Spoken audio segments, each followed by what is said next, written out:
much. First of all, I would like to pay homage to the Triple Gem, the Buddha, the Dharma, and the Sangha, and would like to pay respect to both venerable speakers for joining with this program today. And this is the Buddhasāsana English program organized by the Cambodian Buddhist Monks Society in USA, which is presided over by Prehati Muni Mangsan, the abbot of Wat Mani Sitaram in the state of Minnesota, USA.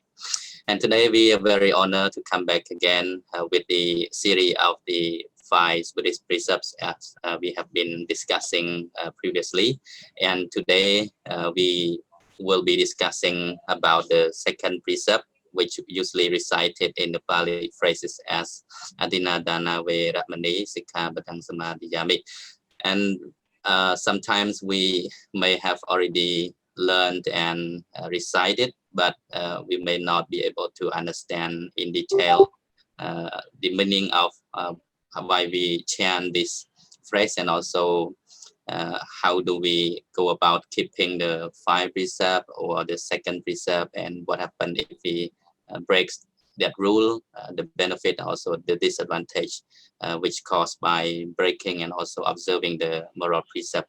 So today we very honored to have invited most venerable Dr. Vajrapanya Kusupip from Wat Nikrot One Kuldateng, Kingdom of Cambodia. As everybody might have already aware that most venerable Doctor is the lecturer at the Panyasastra University of Cambodia, and also the well-known educator and Dhamma preachers across Cambodia as well as the world. And we are very fortunate to have invited and have you join with us in this program. And again, we have also invited Venerable Sandi Tato Sen Sadul.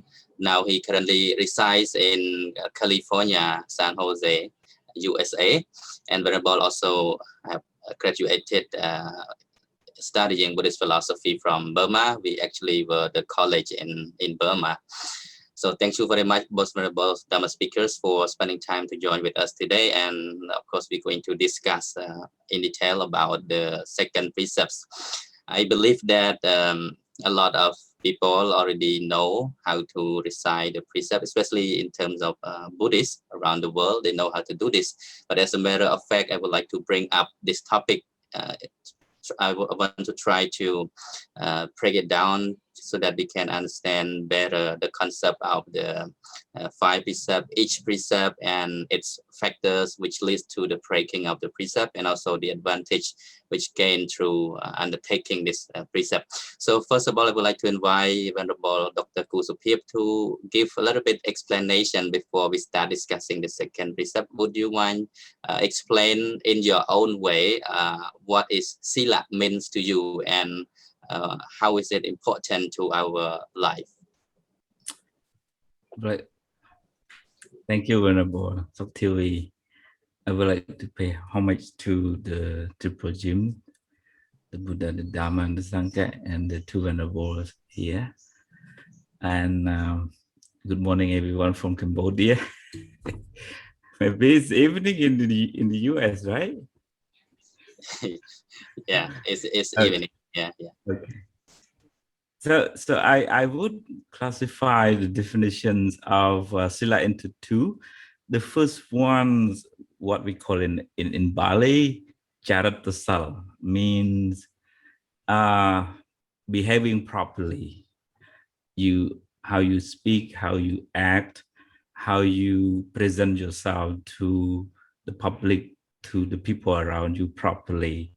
So that is one definition of the word sila, is behaving properly. The second one, what we call in Bali, is virita sila. Virita sila means the thing that you're supposed not to do, like killing, hurting others, and stealing, and having sexual misconduct, or lying, or taking intoxicant. All those are the precepts that we are talking about. The second precept is not to steal. That those are the things that we supposed not to do because it's harming is hurting others, and eventually the result of that karma will come back to you. So the two definition I would define the word sila. First one is charita sila, means properly behaving, properly behavior you supposed to do toward the others in society. And the second one is virita sila, the thing that you're supposed not to do. Thank Thank you. you so much, Pante, for sharing two definitions in relation with the term sila. In Khmer, we call sal or saila. So in English, international pronunciation as a sila, and in English we usually call as a precept, as morality, as virtue. So most honorable doctor just presented two kinds of definition according to Buddhism. One is charita sila, so one is trying to behave in a good way or good conduct, while another is trying to abandon and not to commit any wrongdoings. So thank you very much for clarifying this point, and I hope that people will understand when we talk about the precept, we're trying to doing something which is good, which is proper in conduct, and also we're trying not to commit any wrongdoings. And again, let me turn to Venerable Sadul from California. Can you describe a little bit concerning with the second precept, as today we are going to discuss a little bit in detail about the second precept, as you already know that Adina, Dana, Vedamni, Sikkhapadang, Samadhiyami.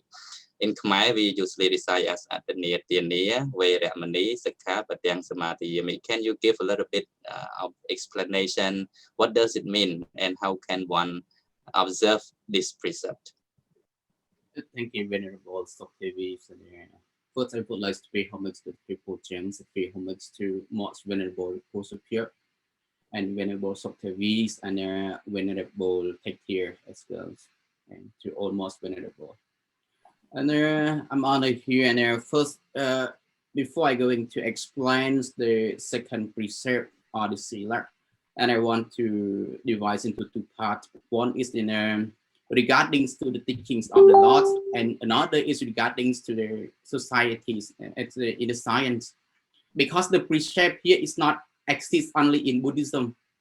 In other religions and other societies, they also practice, but the term is only different in the term, like the sila. Other religions, they did not name as the sila, but they practice in the same way. And so I would like to explain the term sila in Buddhism as well here. And all the 5 precepts or the 10 precepts, and for all Buddhist people who practice here, we call general list, the general term is the sila. And the term sila is actually it is nothing but the volitions. We call cetana in Buddhism. That is cetana, the volitions. And so one is the volitions to avoid virati, that's most Venerable Kosapip just explained right now. That is the one kind of the cetasika, to avoid from the bad actions. And another one is to behave in the proper way. That's regarding to the teachings of the Lord, the volitions. The volition exists in the 10 sila, the 10 precept or 5 precept as well, or in all the kinds of our behavior, our conduct. And then I'm going to explain the second precept, as we mentioned in the Pali term as Adana Dana Veramani Sikkhapadang Samadhiyami. Adana Dana here is mean I accept the precept of abstaining from killing, and it's simply just abstaining from killing. Maybe someone they understand easily as we not go to steal something from the house of other or taking something belong to other. But if we explain furthermore regarding to the modern world, it's not only that. It's not only that, even like cheatings and corruptions or some other thing else also regard in the stealings too as well. It's simply we just think that we go to take the properties that belonging to other people and taking some things that are not given intentionally to take something from other people. And the factor, I think that's maybe the factors for one to engage in stealing is maybe less Venerable Kosapir explained that points, maybe the factor how one they engage and what factors, what the circumstance that bring one to engage in stealing or engage in doing that unwholesome actions. And that's explanations Venerable sir. What is the translation of this Pali phrase? Can you repeat a little bit? Oh yes, Adina Dana, Veramani Sikhabadang Samadhiyami. I accept the precept of abstaining from stealing. I accept the precept of abstaining from killings. That is the second precept. And it is also, if we regards to the Atthangikammaka, it is also regard in the threefold training. It is the Samma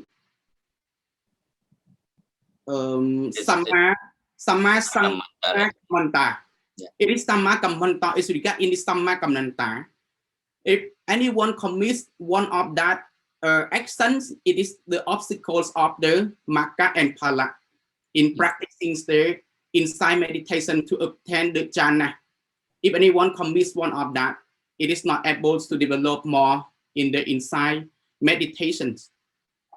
Yeah, thank you so much, Phante Sante Tato. I catch with the word you're trying to explain about volition or intention, cetana, as we usually say in Pali.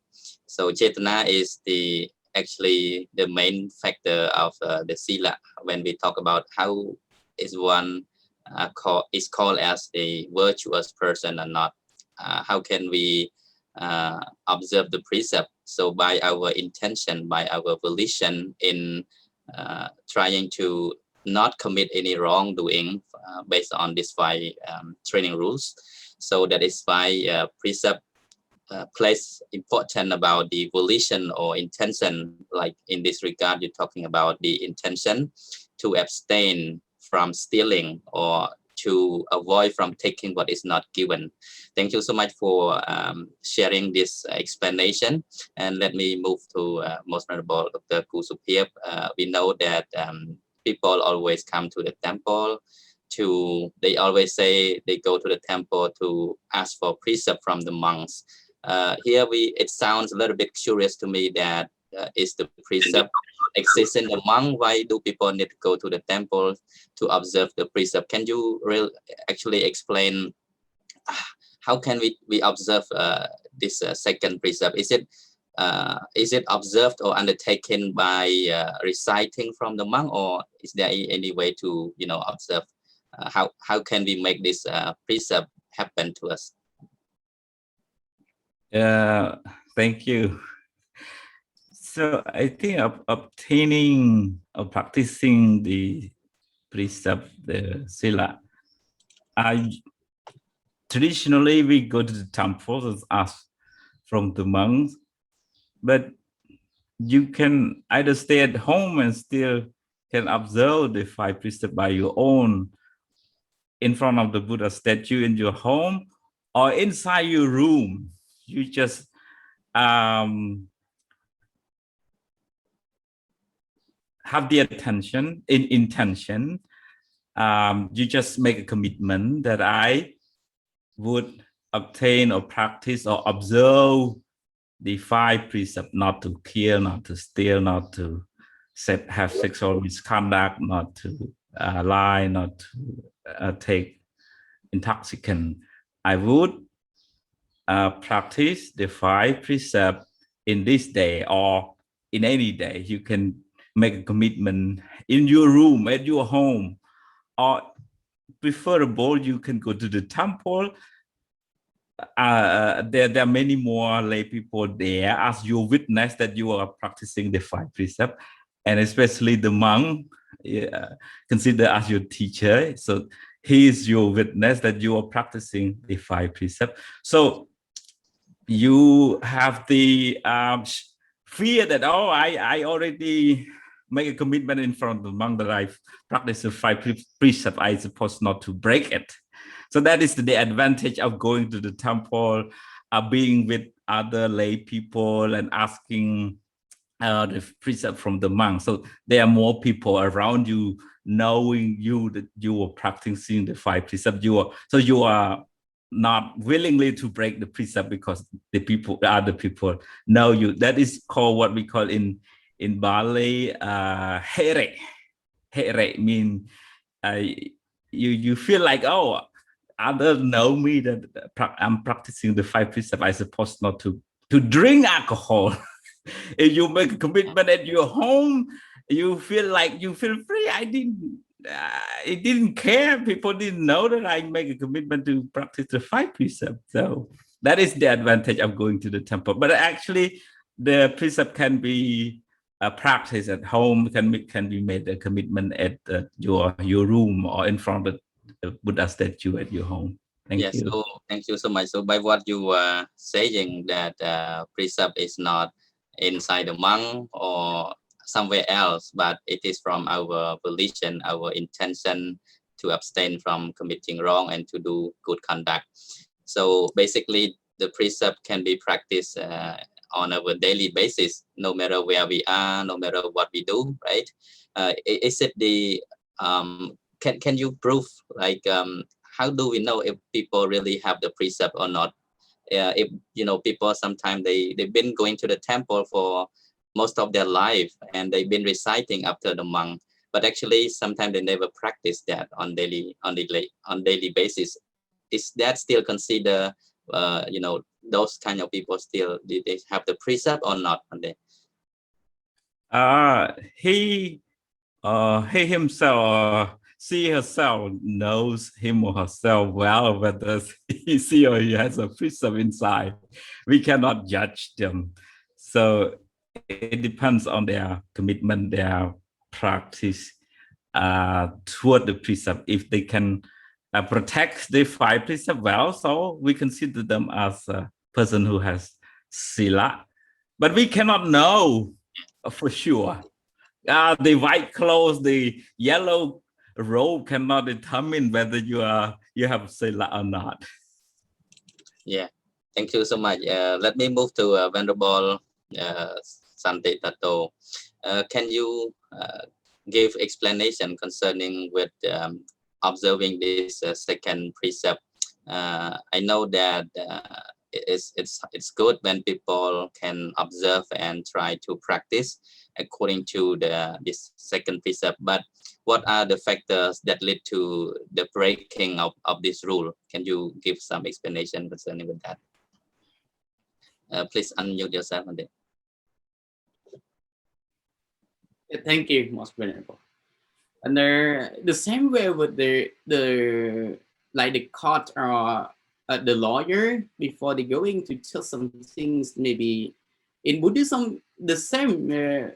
The volitions or the intentions is the main factors of all action. That is the main factors of all actions. If someone they commits the unwholesome action, or they commit even the killing, and they first they ask that person if they have the intention to kill or not.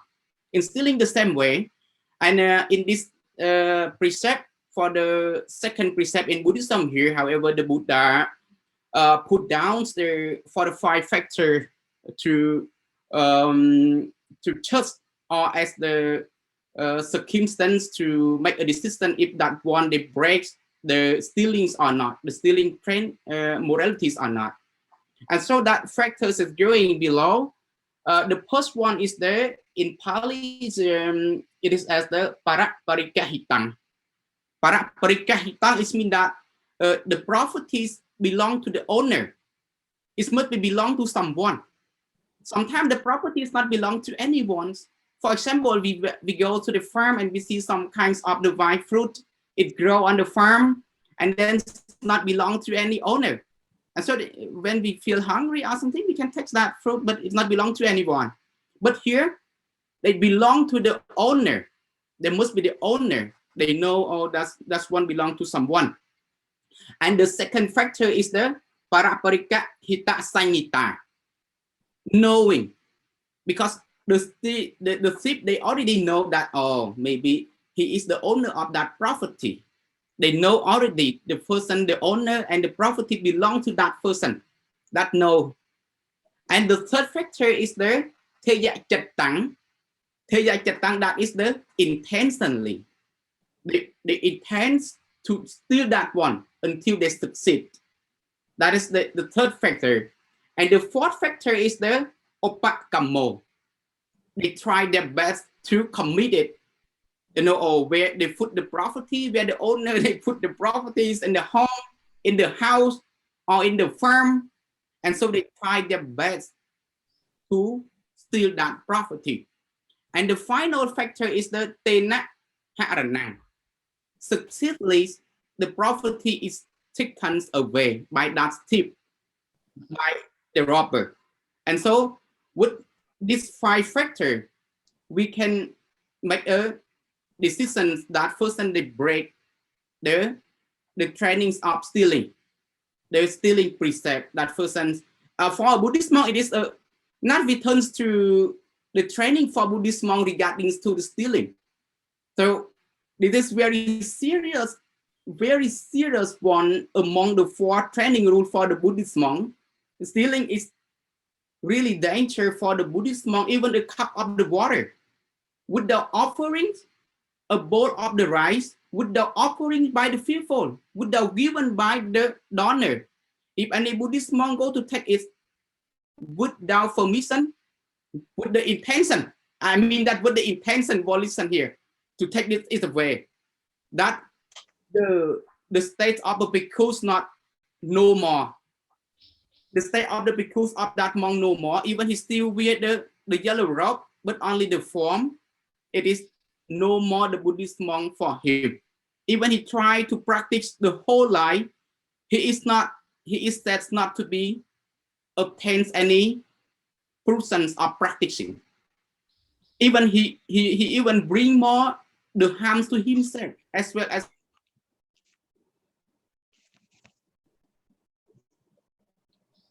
Hello, Hunter. Yeah, you seem to be stuck in frozen right now. Are you here? Oh, yeah. Okay. You hear clearly, sir? Yeah. Now it's get back now. Okay. Oh, I'm sorry. Yeah, you hear my. Yeah. Just a little bit, few seconds now. Okay. Yeah. I'm sorry about that. And that is the 5 factor. We just take it as the circumstance or the factors to make a decision for one, as he commit or not. In the same way on for the court or the lawyer, before they choose someone and they have to give the factor. And the I remember from the legal point of view, in the human rights, they talk about the right to property, right? If we relate this precept to the current situation, the world situation. So let me add I would like to ask permission to ask Venerable Sante Tattao, like if we go to the forest and we see some fruits out there and we seems like hungry and we take it and eat it, is that considered as stealing? For example, for generally, if we know that person like a friendly, you and me, for example, you and me, I come to your room and then I see something in your room, but I regard you as my friend. Huh? I know that person is my friend, but you are not here. For example, you are not here, and then I just want to take something. I will let you know later. And you take it? Yes, I take it, but I will let you know later. But not intentionally, not intentionally to take it, but just temporary. Okay. Already, but the parajika is very easy to commit, but it's very hard to. Yeah. We have all the factor. Huh? We have to take all the factor. If always parajika, maybe all the Buddhist monk not easy to practice. Huh? Maybe you better commit all the parajika. So you say something. Okay, so in that case, you are a friend. So you take and then you tell him or her later. But in this case, you going to the forest, like we have in as a medicine for the monk, kentut prey or small, price small. It's out there in the forest. And can we take it? And if we take it, it's considered as stealing? Oh, that really a hard question. Huh? For me to answer, huh? Would maybe have to be based on any like the vinegar, the patimokkha, like the Buddha mentioned in some commentary like that. But simply, if we regards to the Abhidhamma, and we take something like that, but without the intention to steal or with the good minds like that, I don't think it is a serious thing. It is not serious. Well, with the Abhidhamma, I mean that if we regards to the Abhidhamma, Yeah. I'm not with the intention to steal that one. And here, as you asked me that question, I want to explain some factors that might want to engage stealing. Now, someone maybe they steal with the hungry, huh?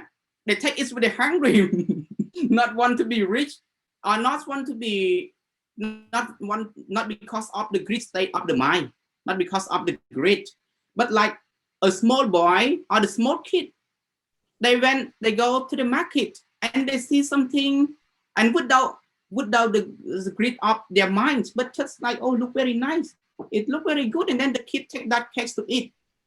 How do you think? Yeah, he still He has no intention, right? Yes. No, without intention. The kid without intention just take the kid and take the cake and eat. And the same way would someone go to the forest with the intention to steal that thing, but as seeing something that on the forest like that, and yeah, I think we can relate. Discussion actually is a wide topic again, and sometimes we may also think about the boundary and also the under whose authority is that place, and so sometimes it might be the property belongs to the landowner. Sometimes it might be a public property as well. So in this regard, Vinaya also talks about the boundary in which people hold authority over that property. That's why I think when we relate back to the 5 factors you just mentioned about, first thing, the property belongs to the owner. Second thing, we know that it has the owner. And thirdly, it is so important in this regard, the intention to steal. If we have the intention to steal, I think we're gonna break it. And the fourth one, it has been stolen successfully. And number 4, number 4 is we try to steal it. Yeah, we try to steal it. And based on this fourth one, I also would like to ask question to Venerable Kusupip. We try to steal that things. For example, I just bring one real example. If I have a book here, for example, I place it on a table, and first of all, you have intention to steal my book. So you take it, but immediately you realize that, okay, I shouldn't take the properties of other. Then you put it back suddenly. So is this also regard as an act of stealing, Pandey? There's a lot of classification in terms of stealing in Vinaya. Once you already picked it up, that's it.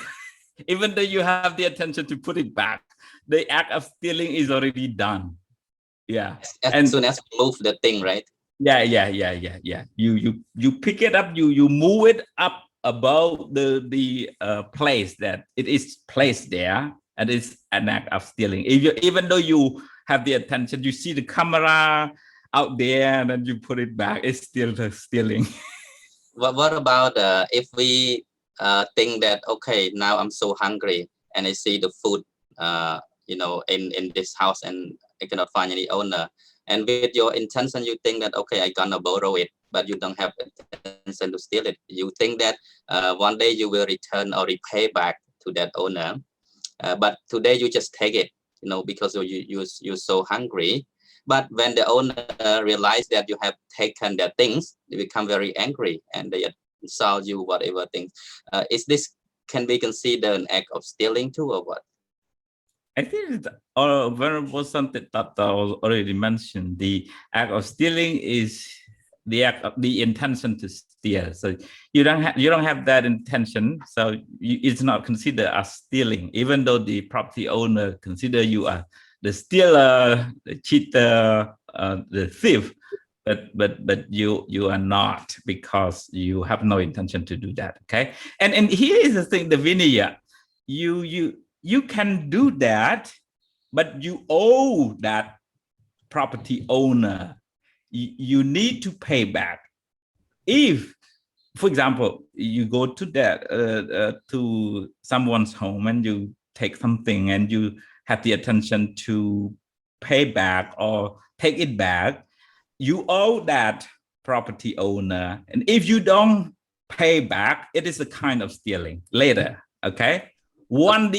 Once when your intention dropped that I don't pay it, and the owner knew that you don't pay it, and that is the act of stealing. So you break the second precept. Yeah, What yeah. about, okay, let's talk about technology, because now we live in a modern world. I think a lot of people, especially our younger generation, would like to also, how we can relate this second precept to our daily life. And a lot of people are using technology, Facebook, Gmail, and I see a lot of hackers have been trying to hack, or to get access to other people's information or data. Is it also considered in this case as an act of stealing in regard with the second precept? What do you think about that? Yeah, it's absolutely. The information, personal information is invaluable. So you cannot steal someone's information. It's an act of stealing. It's serious stealing right now. It's not just stealing. Even on Facebook, sometimes we have problem with Facebook. I think some people have a lot of problem with Facebook. They try to hack the password, Yeah. So if we really are Buddhist and we observe the 5 precepts, I think this act should be condemned, should not be done, right? In that now, in almost every country, there's a cyber law or something the government tried to put in place and to protect people from hackers, and the hackers should be punished by. I mean, in terms of Buddhism, you break the law, but in terms of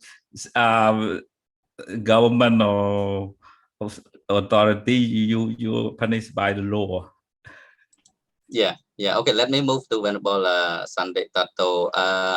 Also, just still on the field of is it an act of stealing or not? What about people trying to cheat others? For example, you sell something and sometimes you try to take advantage, of your customers. Or some people may cheat on exam. Let's say students, we as students, sometimes we also cheat on exam, right? And sometimes robbery also happen for in the educational field, as we have witnessed. I think most of us have experience about the robbery during bribery. Yeah. During exam, during on education field. Is it also consider in this related to Adina Dana? On that question, let's return back to the volitions. The Lord Buddha said, Bhikkhave cetanahang kammang vadami. You see, Bhikkhave cetanahang kammang vadami. I call the volitions or the intention is kamma, the action, that is the action. And so all that kinds of the stealing we can divide into two kinds. One is direct stealing and another is indirect stealing. Some also in indirect stealings too. They can steal through the document, and they can steal through the second person, or they can just cause another person to steal. See? And here maybe they want to obtain something irregularly or unlawful. So maybe they bribe, like you say, they bribe or they give or the corruption, something else. That things actually is regarded as the stealing. For a Buddhist monk also, even we go to take a copy of a document, we have to consider that one. So what should we do? We should ask the permission for the copyright, see? And that very serious for the Buddhist monk about that. Called forgery. That one we try to copy a document and present it like the copy one, or it's not the original one. It's like trying to deceive people, right? The signature, the things is so also considered in the act of stealing, right? That in the act of stealing too. The indirect stealing.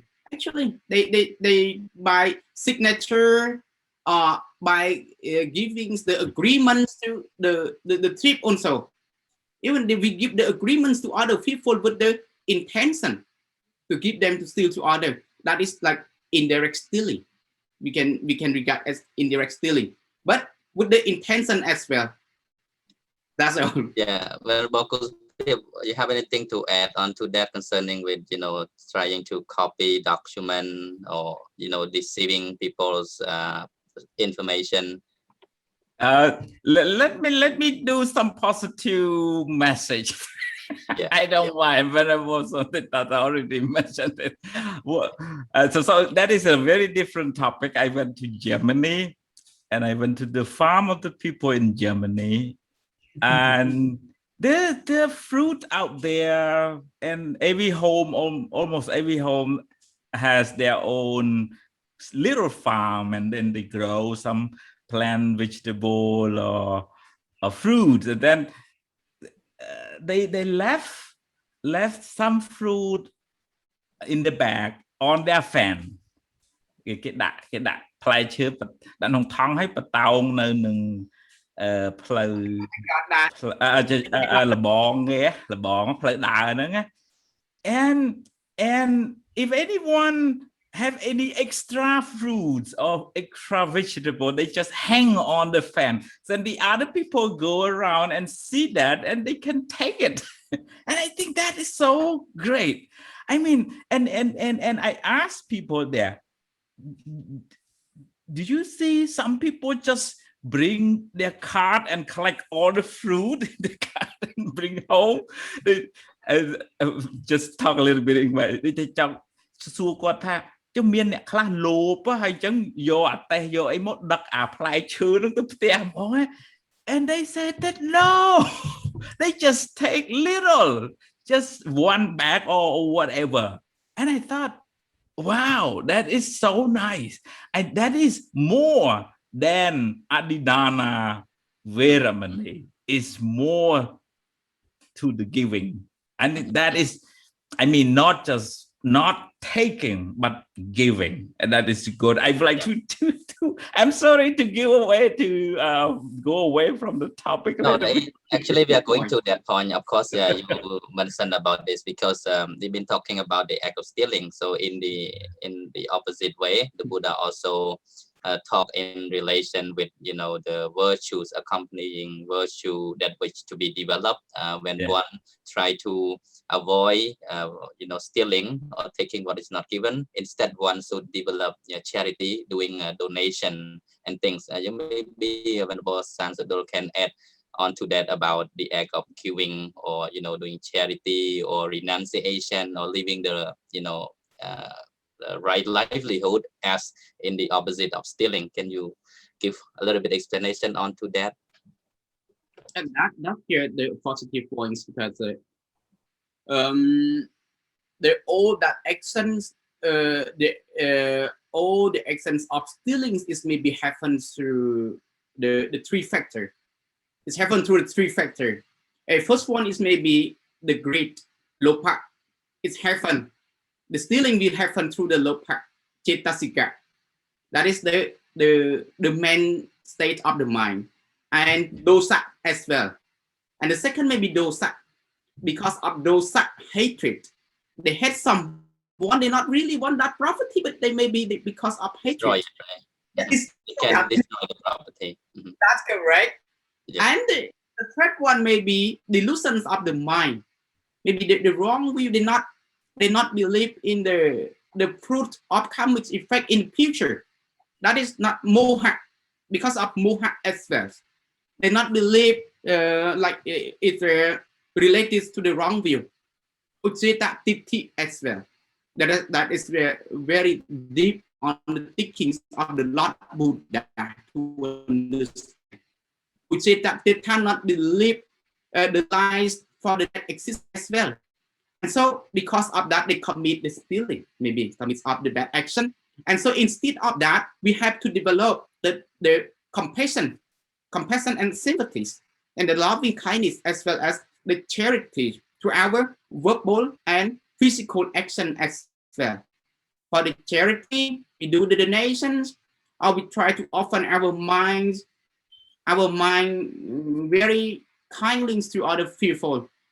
We have two kinds of charities too. One is the renunciation, another is the giving directly. Renunciation with our mind, we just put property one way, and then we just walk away from that property to give to other people without saying anything.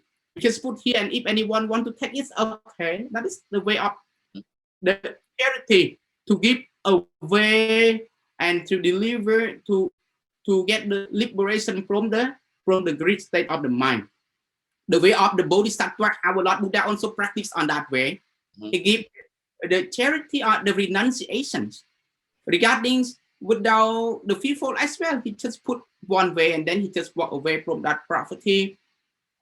We can give to the poor people and develop our minds again and again. That is the obstacle of the greed, the obstacle.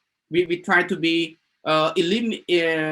eliminate, suppress our attachment to the property, right? And we should learn to let go and give away to charity. That's how we can give suppress to the low part, right? When we do charity. That's correct. That's the way we develop.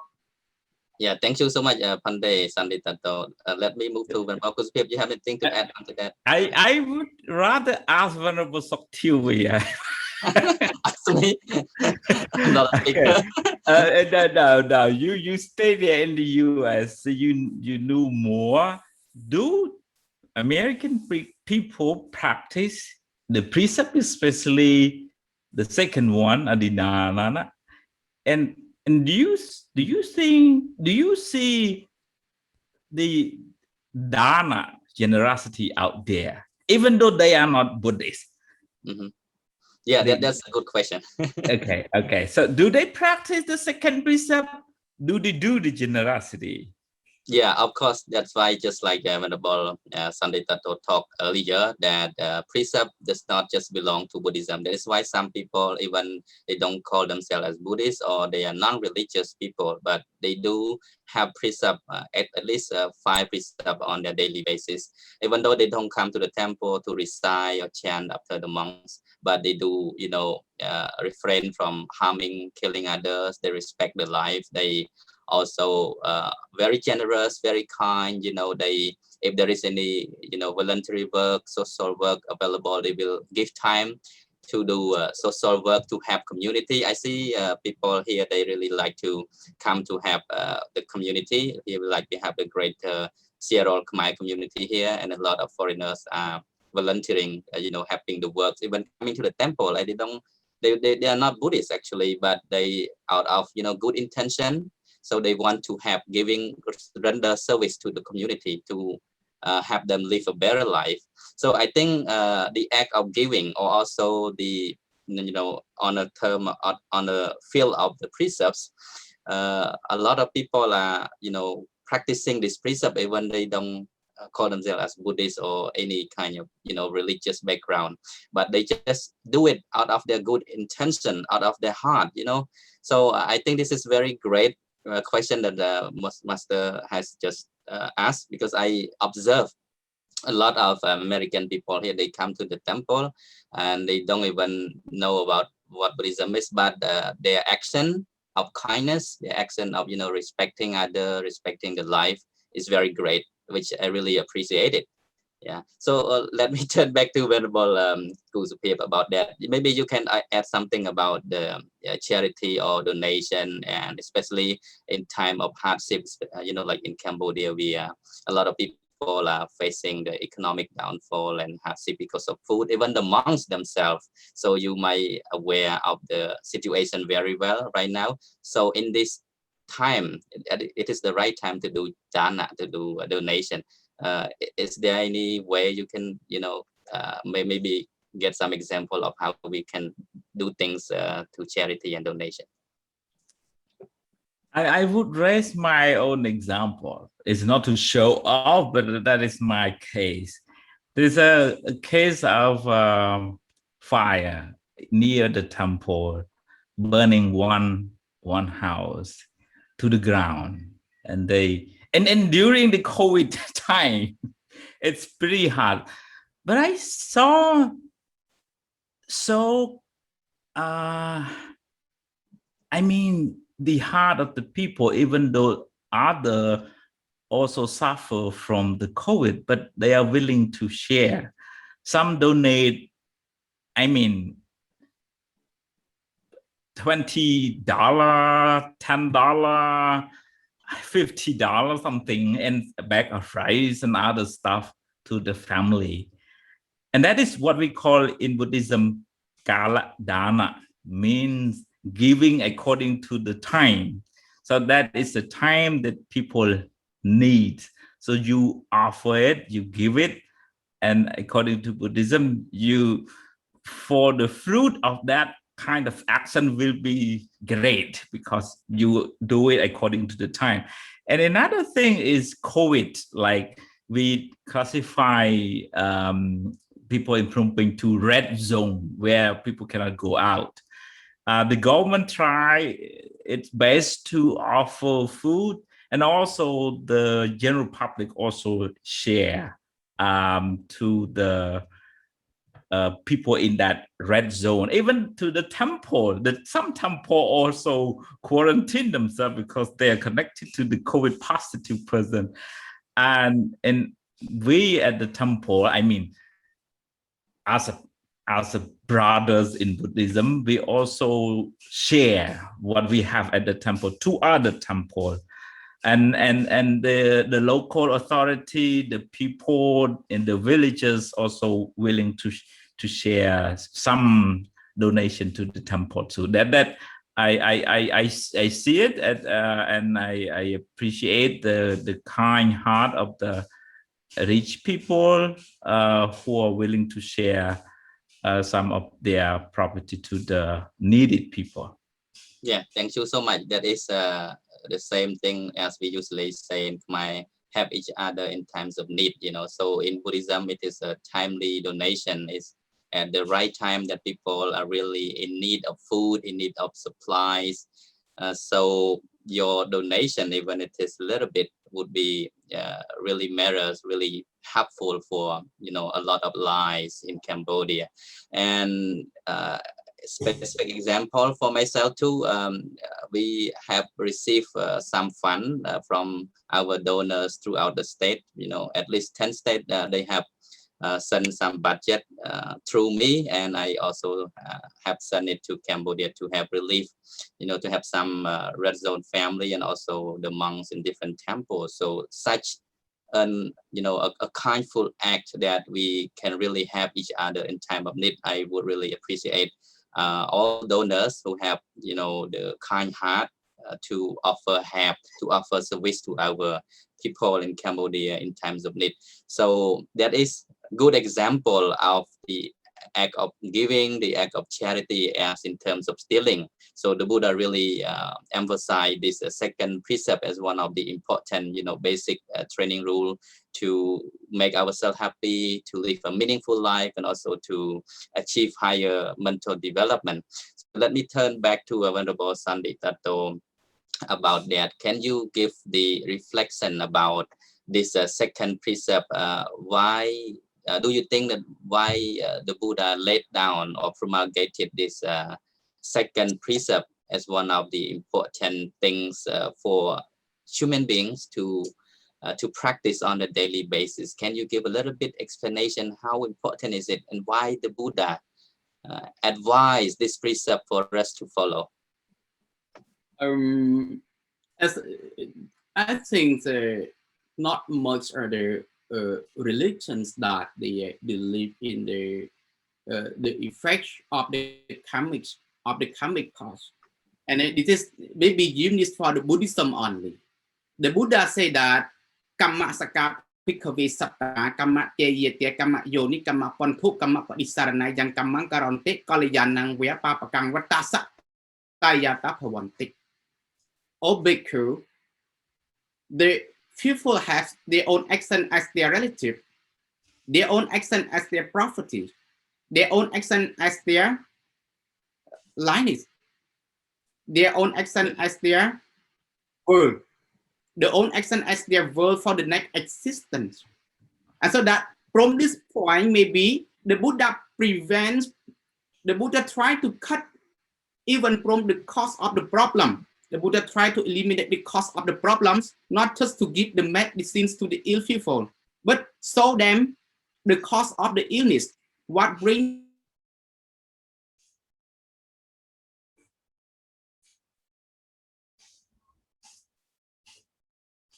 You're frozen again, Pante.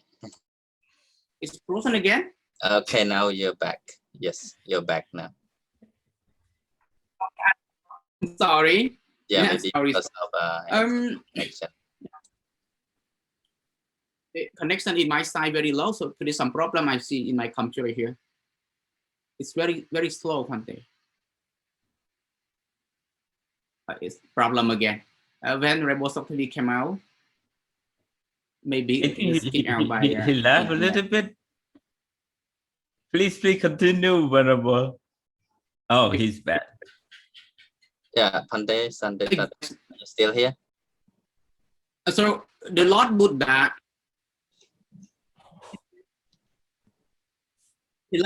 I'm still here. The Buddha laid down that precept that it just prevents the bad actions to happen, because that bad action giving the bad result in the second existence as well as in the present existence, in the present life, to himself and sufferings to others as well.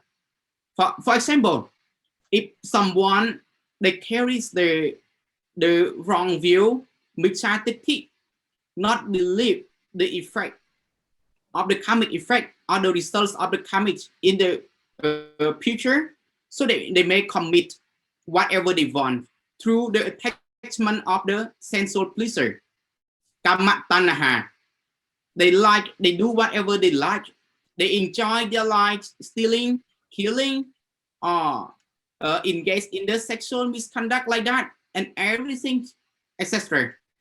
And so this is the way the Buddha prevents them to cut down the lies from the suffering. So that's why he laid down this second precept to bring the harmonize, to bring the benefits to the societies in the present life as well as in the future. Yeah, thank you so much, Pante, for sharing the Buddhist perspective concerning why the Buddha laid down this second precept. Why is it so important for our daily life? Let me turn to Venerable Kusapip about that. If we relate that to society in daily life, how important the second precept? What happens if people do not practice avoid stealing? What happened to the society? I think that we scared of stealing, a robbery. I mean, at night time, if you ride a motorbike in the pretty dark street road, you feel scared because you afraid there may be somebody come and get you and take your property from you. That is the result of not practicing the second precept. And at your home, you build a high fence to protect yourself from the robber. Yeah. And that is a sense of insecure. I mean, you feel not secure. That's why you build that high fan around you. I am sorry to raise an example of going to the US. Yeah, they have their home and there are a lot of insecurity out there, but some places are so secure. So do you will build fan not because of you want to protect your home from the rob, but just to notice that is your land. I stay in Georgia. Yeah, we still have fan out there, but it's not that kind of protected fan. So with, I mean, kind of protection out there. But I would like to raise the case that if most of the people practice the second precept, not to steal, you feel secure. Like we already seen in the sutta episode that when people practice the five precepts, you don't need to lock the door. The property just stay there. You feel secure. That is mentioned in the Tipitaka also. And there no need more law. The law is created to protect the wrongdoing. But if the people already do good, so you may not need more law. But it's pretty hard. It's pretty hard. Like whether it's something that I already mentioned, the greed, the hatred, the delusion inside the mind lead people to commit all bad stuff. And I think in contrast to the doing bad, to the stealing, we educate the younger children to respect others' property right. The parents tell the children that don't take someone's property, and if they took it, okay, give it back. Consider if you lost your property, you feel bad, so you need to take it back to the owner. So I think it implanted the good mind in the young children can bring up the social order, can bring up the level of security in their heart, in their mind, in the future. And that's what I want to say. Thank you. It's really a great point, when they very interesting when we talk about just the act of stealing, which can lead to the cause of social insecurity, like robbery can happen. Also, the act of killing can happen too, due to the stealing, right? Because sometimes people rob the house, rob the bank, and it could lead to killing. So undertaking the precept is so important for the sake of social order and security. Just like most people just say, sometimes we don't build the large fund. We spend a lot of money building on the large funds and put the safety camera just to protect ourselves from robbery, just to protect our property. That is such a waste again. Also, like when it was said, when people do not steal each other's property, do not have the covetousness, picture, also the greediness, the attachment. People won't need to worry when they leave home without locking the door. They do not worry much. So when people do commit the stealing, if there is a lot of robbers and so on, we don't feel safe wherever we go. We always feel worried about safeguarding our property. Sometimes we go away from home, we always think, okay, what might happen to our house. Even we want to go on vacation, we don't feel safe. We feel always worried about the house, our property at home. Sometimes maybe it can it can broke. Some people may broke the house or something, what they call burglar or something. So practicing the second precept, adinatana, is really helps the social norm. Also, it will not put a burden on the laws, social law. It really helps a lot if we truly just follow according to the 5 Buddhist precept. Really helps to relieve the burden of the society as well. Let me move to Venerable Sante Tato. You have anything to say for the last word concerning this Abhinatana.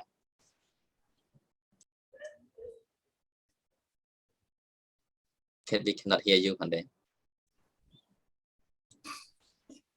Regarding to the second precept, and I hope that all the Buddhist follow as well as non-Buddhist, so may they instead of committing the like stealings because of the three factors like greed, hatred, and the delusions. So they try to develop their minds and their heart, and to give the donations and charities, and to give non-fear, non-scare, give the security, give the good lives to other fearful. Because stealing also a kind of scary, a scary. When someone they feel really scared, like most venerable Precept just mentioned, someone when you go on the dark and then you feel really scared, because while stealing, maybe they take some action very serious, even they put your pawn down or they use some kinds of weapons. It can injure our lives as well. And two, may all the Buddhists they try to practice, and the only to factor another two factors that brings them to be avoid, bring them to avoid the stealing. If all the human beings they carry that two thinkings, maybe they not really there to think about stealing. The first one is the hiri, the moral shame. The Lord Buddha said that is the thinkings of all human being. As a human being must exceed that two things: hiri, the moral shame, and otapa, the moral dread. They feel very fear. They feel very fear about the law. They feel very fear about the court. They feel very fear about the results of stealing. That is otapa. And they feel very sad. They think about themselves as I am a human being. I should not commit the stealings. This kind of action is the action of the lower people, the uneducated person. Thus, they have to think about that. And so I think all people try to develop charities dealing the pandemics, the COVID-19, and give the compassion, the loving kindness, and give the happiness to oneself as well as to the societies, to the communities. And with all people, they obtain the 40 kings of the Lord Buddha. The first is the Ayu, to be long life, one to be good looking form, and Sokha, to be happy, and Pala, to be full of the strength in their life. And finally, maybe they obtain the fruitions, and to obtain the final distinctions of suffering. And to obtain the final cessation of the sufferings may all be obtained that teachings of the Lord Buddha. Thank you. Thank you so much. Venerable Precept, any last word, takeaway message? I would I mean the one thing that we practice the second precept, we don't hurt someone's feeling, we don't destroy someone's property, and according to karma, we're receiving the good result back. No one take your property away. Your property is properly protected by your own karma, and eventually the fruit of that generosity will bring you good luck. I mean, you can, according to the karma, the dharma, you will be born in a proper family. You will be easily get property or millionaire, right? Yeah. Maybe it is the cause of billionaire, right? So one thing I would rather ask Venerable Soktivi to share, and that is my last word.